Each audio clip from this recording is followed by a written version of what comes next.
Friends, మీకు తెలుసా విష్ణువు యొక్క 10 అవతారాలు ఏమిటో?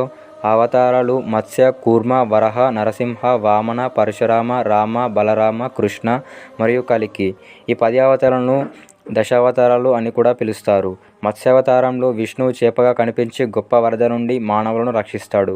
కూర్మావతారంలో విష్ణువు తాబేలు రూపంలో కనిపించి సముద్ర మథనం సమయంలో విశ్వం యొక్క బరువును మోశాడు. వరాహ అవతారంలో విష్ణువు నరకం నుండి భూమిని రక్షిస్తాడు. నరసింహ అవతారంలో విష్ణువు నరసింహ రూపంలో కనిపించి హిరణ్యకశిపుని చంపివేస్తాడు. వామన అవతారంలో విష్ణువు వామన రూపంలో కనిపించి బలిచక్రవర్తిని ఓడిస్తాడు. పరశురాముని అవతారంలో విష్ణువు పరశురాముడిగా కనిపించి క్షత్రియులను నశింపజేస్తాడు. రాముని అవతారంలో విష్ణువు రాముడిగా కనిపించి రావణాసురుడిని చంపివేస్తాడు. బలరాముని అవతారంలో విష్ణువు బలరాముడిగా కనిపించి కృష్ణుడు మరియు బలరాముడు కలిసి ద్వాపర యుగంలో మంచిని రక్షిస్తారు. కృష్ణుని అవతారంలో విష్ణువు కృష్ణుడిగా కనిపించి కర్ణుడు, శకుని, దుర్యోధను మరియు ఇతరులతో సహా అనేక మందిని చంపి ధర్మాన్ని స్థాపిస్తారు. కల్కి అవతారంలో విష్ణువు కల్కిగా కనిపించి కల్కి యుగంలో ధర్మాన్ని పునరుద్ధి చేస్తారు.